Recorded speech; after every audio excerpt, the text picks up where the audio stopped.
It's actually kind of insane to hear a young girl turning 22 or 25 be like, I'm basically geriatric, I'm basically a grandmother. The young hot girlies think their life is over at increasingly younger ages, year after year. And the anti-aging, anti-getting older propaganda has always existed, but I think obviously because of social media, it's more intense, it's more all-consuming, and there's more reminders that you're not a teenager anymore, so therefore you have no value. And you should be scared because your young hot privileges are going to be revoked after you turn the ripe age of 25. Respectfully, I'm not falling for the whole you peak in your 20s as a woman propaganda, psyop, whatever you want to call it. And after this video, neither are you. I'm Danae. I help women go get paid by deprogramming you from the noise so you can live a life that actually feels like yours. And today we're really getting into deprogramming you from the noise. So to continue on with that thought, I cannot even fathom how iconic 40-year-old me will be. I am so unbelievably excited to get more mature, to continue learning new things, to enter a new era of womanhood, whether that's motherhood, whether that's marriage, whether that's entering a new stage in my work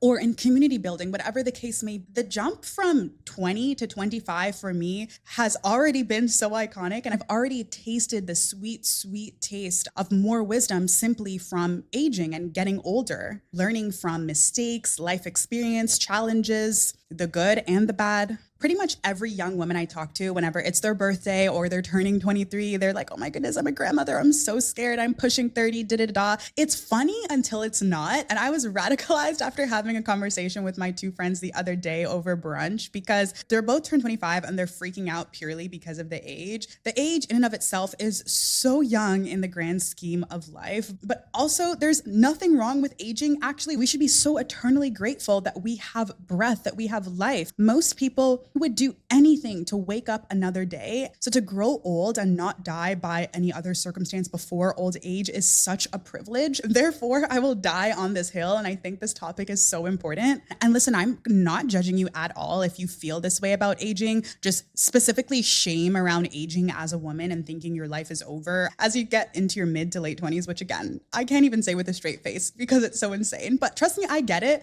because there's a lot of loud rhetoric from people who respectfully don't even see women as humans. You know, there's podcast bros who built empires off of reminding young women that they completely lose their value after they turn, 25 and are no longer breedable, for example. There's obviously the billion-dollar industries that profit off of telling women that they need to do everything possible to not show physical signs of aging, whether that's wrinkles, fine lines, sagging, whatever the case is, all the things, gray hair. We've seen it. We know it exists. That's been there. It's probably going to continue to get worse. It's a multi-billion-dollar industry. It's never going to change. It's embedded into us from a very young age that our youth is our value. But the same podcast bros and the same people running those companies that consistently remind you that aging physically is bad never have looked their grandmother in their face and told her that she's worthless to society or ugly, for example, right? Because it is simply not true. The amount of warmth, wisdom, and just general good energy that older women, the matriarchs of the world, bring to society is undeniable, period. But the thing is, it's easy to have these talking points and say that, yeah, if you're not young and hot anymore, nobody cares about you, so you lose your value. And while there may be truth in that in terms of how, let's say, men view you, there can be truth in something and still be wrong because there's nuance, right? And the nuance is that your value just changes as you get older. And in fact, a lot of these arguments about your worth coming from your youth often has to do with physical beauty. And of course, your physical beauty matters. I mean, I want to look good. I want to feel good. I want to feel beautiful. But equally, I care about who I am on the inside, my intellect, how I treat people. Exactly why I have these two kind of pillars when I make these videos, not only about making money and getting all the things, but also how to reach your highest potential and give to the world what God made you uniquely gifted to bring forth, to share with all of us. I also even forgot to mention how many of you watching, like me, grew up with filters on our face constantly 24/7 that snatch, tuck, blur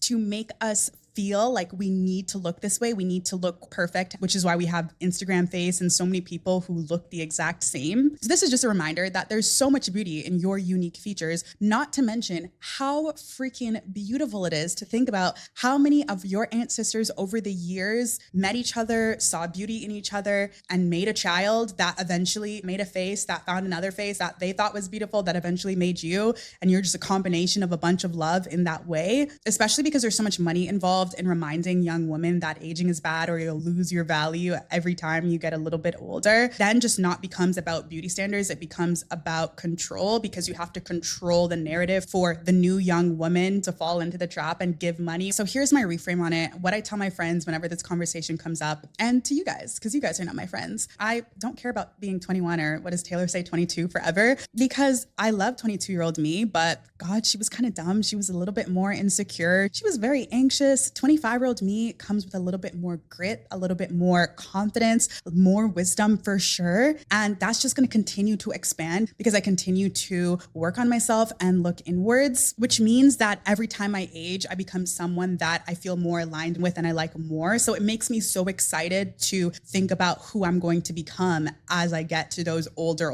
ages that some of us are so afraid to even say out loud. Personally, I'm more afraid of staying childlike and immature. Every time I grow, I deepen into my humanhood, and that is beautiful. Full stop. You can be lit at any age. In fact, you can likely be more lit the older you get. And I know this to be true because I know you've met older women who are so youthful, so magnetic, you just want to be around them. It's because they work through healing themselves. They genuinely enjoy life. They've built a life that they love, and they've taken all the lessons they learned over the years and implemented them. So therefore, they have a mature soul that appears to be young, bright, joyful, youthful, etc. The things we associate with youthfulness is often things that you can still present or have or bring forward if you don't let life drag you down. So having that mindset in and of itself that as you age, life just gets more miserable will bring you down, and you'll lose that joyfulness, that naivety, that curiosity, those youthful attributes. Bitterness towards life is actually what ages you and makes you the opposite of that magnetic 40-year-old, often associated the rich auntie. It's not just the rich auntie archetype who can have this magnetic, joyful, light energy, because I often think that's where people's mind goes. I've been blessed enough to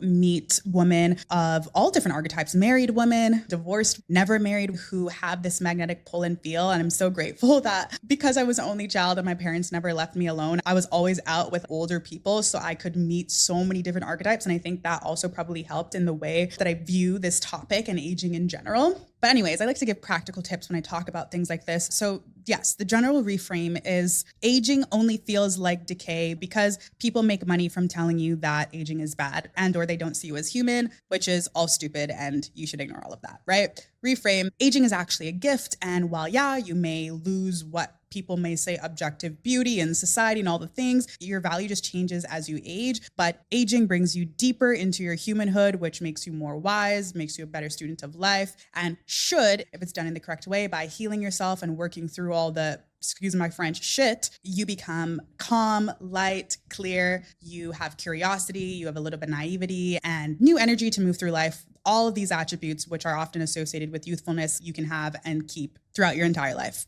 So with all that being said, I think it's really important to stop and think about the next time it's your birthday or you're thinking about your age or someone asks you your age or you're not sharing your age because you feel like you're so old, to think about where those thoughts are coming from and to maybe journal about it. Did it come from listening to men on podcasts? Did it come from, maybe women in your life who told you that you're only valuable when you're young? Where did it come from? Let's just find the root of it. I think that's a good step to take. That's what I did, and it really helped me. And whenever you hear people making jokes about, you being an aunt pushing 30, whenever you hear that type of stuff, listen carefully to the clues, listen to where they're projecting those beliefs from or the reason that they're saying that stuff, whether it's a joke or not a joke, whichever. Because again, there's always an agenda. The agenda is control, whether it's monetary or it's a projection to maybe make themselves feel better about things they're insecure about, especially if it's coming from a young man who feels like he hasn't peaked yet and because he's upset that he hasn't gotten any validation from the world yet, because he hasn't been able to achieve what he wants yet. And more importantly, I implore you to get around women of all ages in whichever way possible.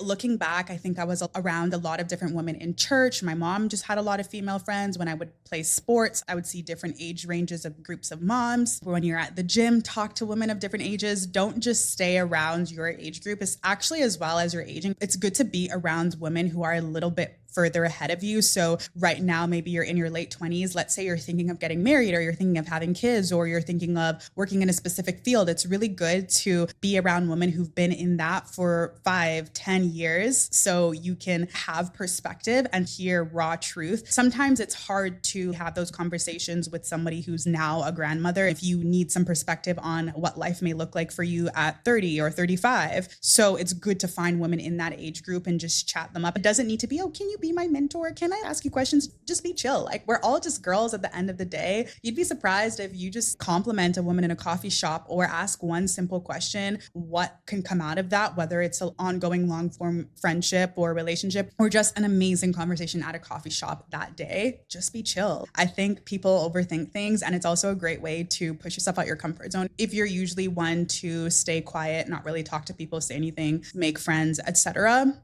Yeah, I really wanted to make this to remind you that you can protect your purity and have that light, joyful presence at any age. Aging physically, while it can be scary, is simply a representation of a good life lived. I've never ever felt insecure about, let's say, having smile lines or lines in my forehead. Maybe that will change as I get older, but personally right now, to me, it just shows that I'm a smiley girl. I love laughing. I'm very expressive, and I think that's amazing. I can't compute how that could be seen as negative. While I do get ready and wear makeup, and I love being feminine in that modern sense of the word, I don't aim to be perfect. I think a flyaway, some sweat beads, some pimples, some discoloration, a little bit of a chip nail shows that you're just living life, and it's kind of cunt. It's not even a reframe because that's just how my mind is, but whenever I'm having these conversations with other women, I say this and I think it gives a different perspective. So I hope that it's valuable to you, and a reminder that you can be excited about your life at whatever age you're currently at, not dreading getting older, not thinking, damn, I wish I could go back to those days, just having a beautiful sense of nostalgia about the older days, but a grounded, happy feeling